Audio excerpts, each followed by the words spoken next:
Ladies and gentlemen, you are listening to the Iron Bark podcast, and I am your host, Epion. Today, we're going to talk about 4 different things. Okay, we're going to talk about the DOGE layoffs, the 400 Fish and Wildlife layoffs. We're going to we're going to talk about Washington State nearing its decision on CWD hunting rules, which is chronic wasting disease in deer. We're going to look at Colorado Parks and Wildlife offering some funds if you make your stuff more bear-proof or have like a bear-proof solution. And then we're going to talk about Quebec crow hunting and this big crow hunting extravaganza. We're going to unpack all of it. So let's jump into like the nittiest, the grittiest here. Now, full disclosure, kind of an Elon Musk fanboy. I'm on X, I'm all about that. He owns X, so here's where my two worlds collide, and let's see where I stand, shall we? Let's see here. So this comes from the Columbus Dispatch. This was an article written by Jeff Burlew. Let's see what we got here. More than 400 U.S. Fish and Wildlife Service employees were fired in a Valentine's Day video conference call that left many of them in tears or otherwise heartbroken. Okay, so essentially what happened here is they fired all of the employees that haven't passed their probationary period. I don't know how long the probationary period is for them. Maybe it's 6 months, maybe it's 2 years. Usually it's somewhere in that range for jobs like that. So what ended up happening is there was 400 employees. They were all released, fired. Basically, it's a big downsizing of government, and that can be stressful, right? So if there was ongoing projects or whatever that they were working on, or just trying to keep their numbers up so they could do the work that's required of them and still let their other employees take their vacation time and sick time. This might be a bit stressful. And also like new employees, right? So some are going to retire next year and the year after that and the year after that. So there's going to be like a big attrition when the years to come without this new blood sort of replace the old blood. Or new guard, old guard, whatever you want to call it. So the plus side is it wasn't like employees close to retirement or long-time employees. It was sort of just like new people. But that can suck to be a new person and lose your job. So you may have quit your old job, took a risk, went through the training, got this new job, think everything's hunky-dory, you're doing all right, and then it's just like, nah, sorry, you're fucking canned. Like, beat it, scram. And now you still have rent to pay.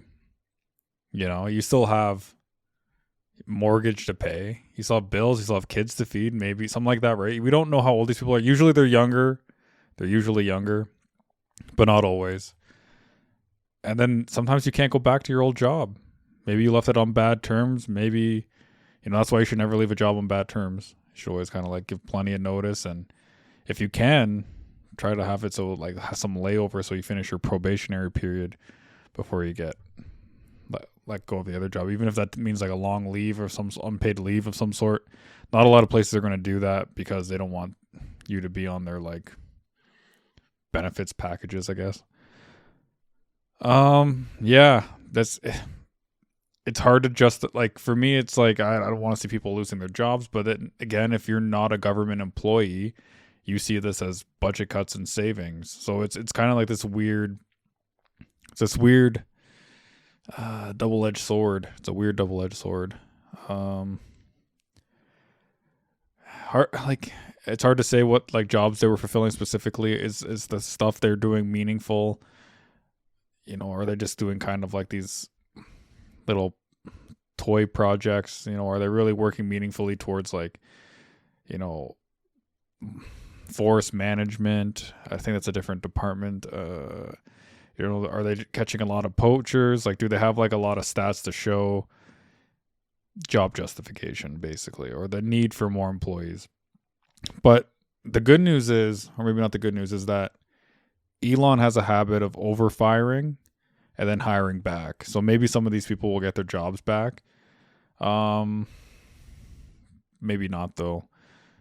That's what he did with Twitter. And his whole mantra is sort of like, if you're not firing a lot and hiring back, then you didn't make enough cuts the first time. So like he always anticipates the hire back. Let's see. So people who were exempt from this firing were military veterans and employees who entered a deferred resignation program. So that's a little bit of a saving grace, right? You know, so looking out for the vets and stuff like that. Overall, it's shitty to get fired. It's shitty to lose your job, especially when you need to work. Hopefully all these people, it was 400 people. That sounds like quite a bit, but let me try to find out how many people are employed by the Fish and Wildlife. Dang, I thought I saw the number. Oh no. Where's the number? There we go. Employed some 8,300 people as of 2020. Its website and agency, which manages more than 570 national parks, wildlife refuges, and 70 national fish hatcheries across the country, is powered by more than 8,000 employees and volunteers. Well, so they fired 400, so what are they down to? 7,900? That's 500 parks. It's like 10 employees per park. So don't judge my math. Do not judge my math. But doesn't really seem like a lot. It doesn't really seem like a lot at all. Dang, dude. Dang. All right. Well, I mean, overall, it doesn't seem like it's a large cut, but significant enough. If you have 570 national wildlife refuges and you fire 400 people, that's almost like one employee. That's more, it's almost one employee per park or refuge. Sorry. Significant enough, I suppose. If it's spread out across the country, I don't know. Would you really notice? Like, that means like maybe each place lost an employee. That doesn't seem like a big deal. Like if you think about your job and one person getting fired, like the newest person getting let go, does it seem like that big of a deal in that kind of aspect? I hate to be the guy to kind of like side with people losing their job, and I'm not here, but you know, I have two dogs in me right now. I got those two wolves, you know, I got like the Elon fanboy and I got like the, you know, environmentalist person. So, but food for thought, right? Food for thought. Washington nearing decision on chronic wasting disease. This article comes out of the Spokesman Review. I think it's from Spokane, Washington, but I think the paper or article news website's called Spokesman Review. Washington nearing decision on chronic wasting disease. Who was this written by? It was written by Michael Wright. Okay. So wildlife officials are getting closer to making a final decision on permanent rules for limiting the spread of chronic wasting disease in Washington, including proposed statewide bans on feeding wildlife and using bait to hunt deer, elk, and moose. So if you're unfamiliar, this is me talking now, I'm not going to read the rest of the article. That's just going to give you the gist of it. Chronic wasting disease is this horrible disease that infects deer. I suppose it can get into elk and moose as well. They get infected with it. It's a bacteria. They slowly, chronically waste away. It's highly contagious. They can spread it to each other just from saliva on a leaf or a plant blade that they've eaten. And then the next deer gets it. And next deer, it's like a zombie deer disease is sort of what it gets called sometimes. It's kind of horrific, but it's interesting to read about. Now, the biggest scare, I suppose, though there hasn't been any evidence of this happening, is that the disease jumps to humans. So they want to limit this for two reasons. One, so that the deer aren't massacred by this disease. Two, so that it doesn't make the jump to humans or any other animal for that matter. Little known fact about this, because I know if you listen to long-time listener podcasts, you know I've talked about CWD before. The deer in China, there's like a certain deer in China that actually has like a bit of a resistance to CWD, which is interesting. So I wonder if they could maybe somehow genetically take those genes and maybe start putting them in deer or something like that. So some hunters are pissed about this. They're a little pissed. So Obviously, some hunters use bait or like feeds, and people like to feed wildlife. You shouldn't feed wildlife. I go on a diatribe about that regularly on here. Using bait. Now, I'm not against hunting. And I know many of you probably think I should be because, oh, you're a nature guy. Okay, I'm not. I think we have our part in the ecosystem and we're a part of this, this food web. But come on, bait. Like, I don't know. Bait's a weird thing to me because it's like, dude, someone fed that fucking deer. That's why it wants that fucking apple. That's why it wants that corn. That's why it wants those like carrots like that. Like a real mountain deer or elk or moose, it ain't eating that fucking shit. Because that shit doesn't grow out there. That grows out on farms. You might catch like a deer like that's like scavenging off the farms. But that's not a mountain deer. Like, I don't know. So that's like, for me, it's like, I don't know. Like, you're putting out food on like an animal that's like half domesticated and you're trying to trick it into coming into that spot. So another thing is that they do is that they'll just have like a honey pot basically. They'll just dump a bunch of feed there and they'll just get the animals conditioned to going there. And they'll go there regularly and they'll kind of be like this like feeding ground that these deer just get familiar with. They just know there's sustenance there. They go there regularly. And then when that time of year rolls around when hunters can go hunt, they just post up and they wait for the deer to roll in and then they pick one off easy. Does that really sound like a challenge or a fair game or hunt? No, it doesn't. Not to me. So my message to my hunters, and I know this is going to cheese some of you, skill issue, get good. Don't rely on bait. Get out there. Do what you got to do. Hunting ain't easy. It's work. And you're trying to make it easier? What are you, lazy? You fat? Get out there. Get some steps. I don't know. That's like, so with these big feed piles, the CWD deer comes in there because obviously it's like mangy and shitty and it can barely feed itself and it doesn't have a lot of energy to go around and its muscles are weak. So it's going to hang around these food stashes and these big piles. Now they have the saliva that I mentioned earlier, right? It gets on there, the bacteria. Maybe they poop in and around the vicinity. They urinate, and I think the bacteria is still in that stuff too. And then other deer come in and they start eating around where their spit was and this and that. And they get CWD. They see where this is going. Now, if you just have a deer that's out in the bushes somewhere and it just happens to be eating random blade of grass, maybe another deer doesn't come in contact with that random blade of grass because it's too random or out of the ordinary or whatever. This is where the problem lies. Now, this is actually a good thing for hunters if you think about it because it's going to preserve the species better instead of having a bunch of mass die-offs from like these weak animals and spreading it to stronger ones. That's one way to think about it. It's one way to think about it. For your consideration, hunters, there's a balance, right? And here's the thing with hunting. Hunters tend to want to go for the biggest, baddest bucks, the healthiest animals. So if all the hunters are killing off the healthy ones and CWD is getting all the weak ones, and then you got like those mid-range to weak left that, the predators go after, the natural predators, maybe those guys getting CWD is easier than the big bad ones getting CWD.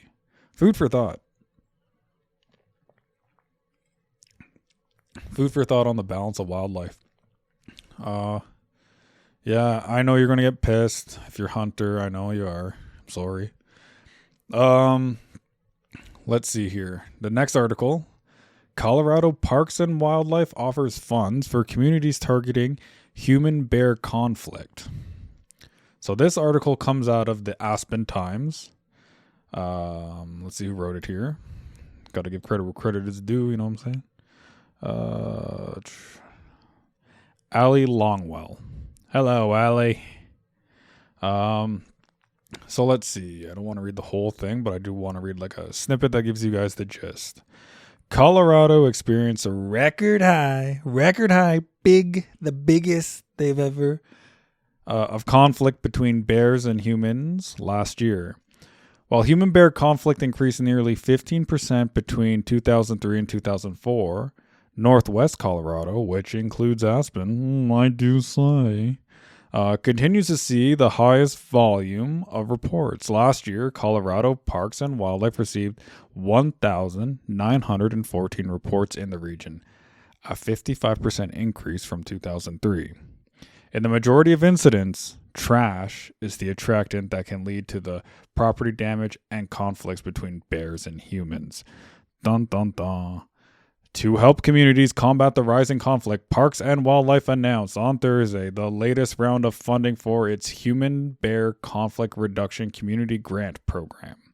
Through the program, the agency has $1 million in funding for projects offering solutions to remove attractants and reduce conflict with black bears. And the picture has a brown bear. Or is that a black bear? Actually, that's a black bear that is the color brown. He's looking a little mangy with that garbage in his hand. So local governments, NGOs, HOAs, community groups, businesses, tribes, universities, and individuals are eligible to receive funding. Applicants can apply for grants between $50,000 and $500,000. The application is open on Parks and Wildlife's website through 5 p.m. May 30th. I don't know if that's accurate. But anyway, the grant program was created by state legislature in 2021. So this is interesting. Do you want to know all the things that I think they should do to stop bear conflict? You get bear-proof garbages. You make your garbage day a very specific window. You don't do it in the morning, because you know what comes out in the morning around dusk and dawn? Fucking bears and wildlife and animals. So you do a little midday garbage day, a little midder.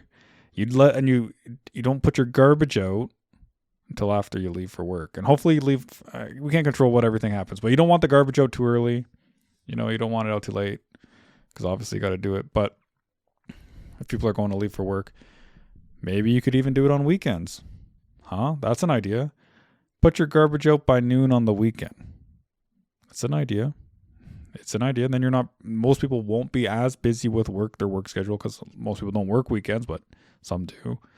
But bear-proof containers, timing your garbage better. Obviously the bear-proof garbages are pretty much essential. Maybe that's something the businesses should look into. Like the really big, heavy ones. Like the ones at national parks, you see in national parks, especially in Canada, they have a lot of bear-proof garbages. Yeah. I don't know. And you don't want the bears to get conditioned to garbage. That's the other awkward thing. Like as soon as that happens, like they're just prone to it forever. They're just become dumpster bears. Bear safety and like education. So when people see them, it's like, fuck. You don't want them to get mauled or scratched or beat up by them. That's the ultimate like conflict there, right?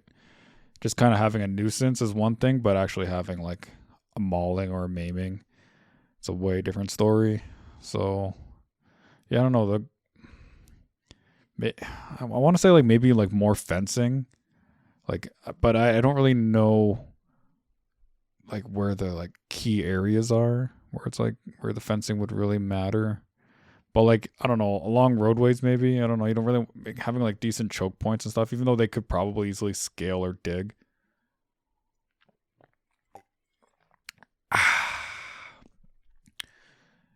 Yeah, I don't know. The fencing, wildlife bridges, wildlife tunnels around if some of the like conflict is traffic based, that would help with that. So having the big fences along the highways. And then obviously giving them a way to navigate over the highways or under the highways so they can still migrate and get to where they're going through their natural areas.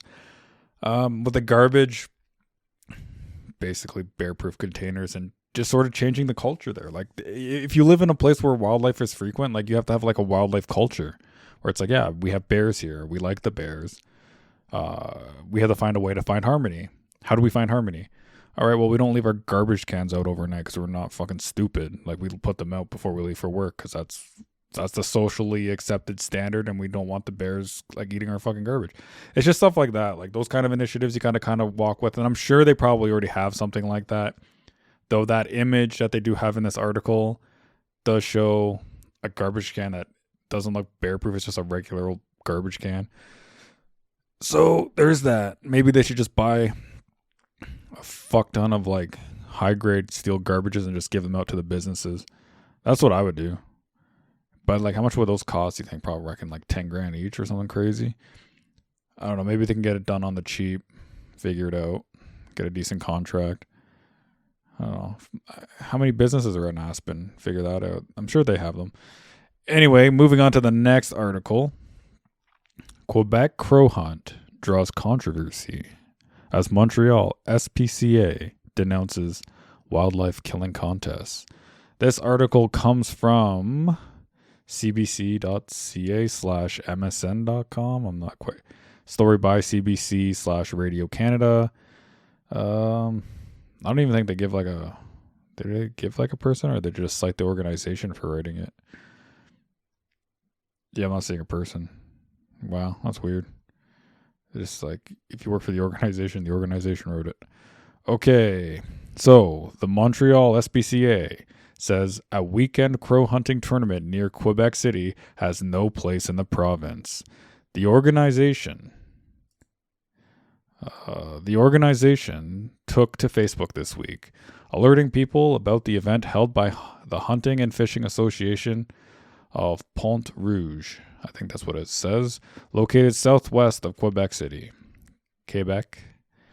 Hunters have all day Saturday, March 22nd, to kill as many, so that was yesterday, as many crows as they can before they weigh in to declare a winner. In an emailed statement, Montreal SPCA said that it opposed the recreational hunting activities that are aimed at entertainment and not sustenance. Wildlife killing contests that encourage the killing of wild animals and offer prizes for performance should be banned in Quebec. The organization highlighted crow's intelligence and encouraged people to voice their concerns to the Quebec Environment Ministry to ask them to ban such hunting contests. So this is actually kind of like a actually oddly controversial one. This one's a hard one. But my solution, I have a solution. I know everything. I'm the smartest. I'm the best at wildlife and conservation, ecology, and environmental stuff. Believe me, everyone. Ask anyone who knows me. Not actually, but I do have a pretty decent recommendation for your consideration. And let me know what you think in the comment sections. So the argument for it is obviously the farmers find them to be nuisance or pests that eat too much crop. The scarecrows ain't working, lads. They ain't fucking working anymore. So they have like, I guess they have like a really large crow population at some point. It peaks and it just becomes too, like, it's enough is enough. And it's like, we have to have like a culling to sort of strike a balance. Now, crows are really smart and intelligent. And we do have this weird thing about us as people where we seem to designate things of higher intelligence as being like less, we shouldn't kill them. Like we think of like dolphins or orcas or chimpanzees and great apes. We're like, no, they're like too smart. And like ravens and crows they're pretty fucking smart too. They're up there, right? And obviously we have like our dogs and our cats. People really against that, but then it's like, oh, it's okay to kill the dumb stuff. Like there's, you know what I mean? You see what I'm saying? Like it's weird how we have like a hierarchy of like value to life when it comes to animals based on their intelligence. It's just a weird thing we do, and I'm not saying it's a bad thing. I'm not saying it's a good thing either, but it is a thing that people do. And then, so you got to kind of start looking at it. So like, what if the pest was like mice and it was just eating a ton of crop, which is a problem that happens a lot, right? You get really big mice, really big rats, you get like hordes of them and they just devour all the seed and, you know, grain and all that stuff. It's a problem, but what, because they're dumb? Because they have small brains? I'll leave you with that thought, and you can let me have it in the comments section. I'm sure you will. But the solution that I am proposing is that perhaps the wild, uncontrolled success of the crows is due to the absence of natural predators. Should perhaps they be attempting to rewild or encourage the population growth of its natural predators? which I imagine would be something like bobcats. Maybe Quebec has lynx. Maybe they used to. Maybe there's certain types of snakes. I don't know. Right? It's for your consideration. For the consideration. Think about it. Maybe there's less bald eagles. Maybe bald eagles kept them in check. Maybe like large other avian predators kept crows in check because it would like rob their nests and stuff like that. Maybe there's not enough owls anymore. Maybe you have to get more owls in there. Something to think about. What's been missing and why are the crows so fucking successful? Like, they're smart, but they're not necessarily smart everywhere. They're not running amok everywhere. Maybe they are. But like a lot of other places the crows seem to have like a rivalry or battle with other large birds of prey. So my recommendation: bigger birds, bigger cats. All right, folks, I think that's it. I hope you enjoyed this episode. Maybe I should run through this. What did I post on X this week? What did I post on X? Let's see.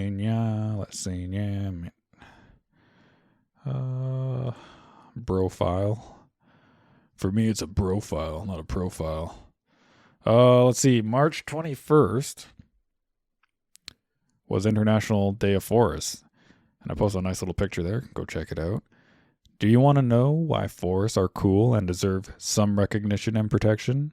Well, they breathe in CO2 and breathe out oxygen, which is really awesome and a great symbiotic relationship with humans.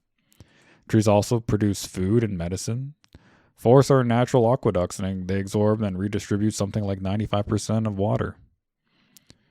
They also provide us with raw materials for building structures such as our homes. Anyway, forests are really cool, and I thought you should know. That's a photo by me. And it's true. It's damn true. Forests are cool. We should conserve them, right? And I'm not saying like some forests shouldn't be cut down or used for lumber and materials. Like, I obviously say that there. But if you cut them all down, then there is no more materials. And obviously not all trees are the same. So, that means, we can't cut down some because they're like rare. Did you know March 20th is the spring equinox? Happy spring, everyone. This is the first podcast of spring.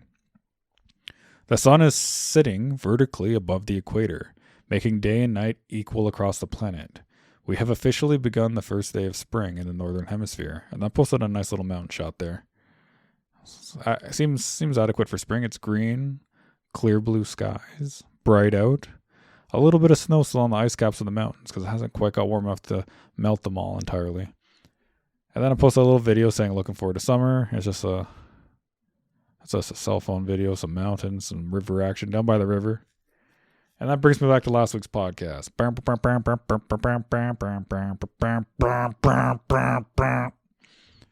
All right, folks. That's a wrap. That's a wrap. That's a wrap. And I guess what? I got some news. Remember last week's podcast when I was talking mad shit? Yeah, that person never heard it. They never reached out to me. There will not be a follow-up episode. In fact, they'll probably never hear it unless they're Googling their name a lot and it comes up perchance in the Google search. All right, folks. Stay beautiful, San Diego. Oh, wait, hold on. What do we got here? Is it an Earth Day coming up? When's Earth Day? Let's get that going. Let's get a PSA for Earth Day. Earth Day. What the heck is it? Earth Day 20. I have to reach my keyboard. Okay. When is it? Tell me when it is. April 22nd.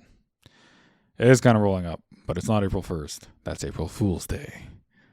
You'll all be made fools. Goodbye.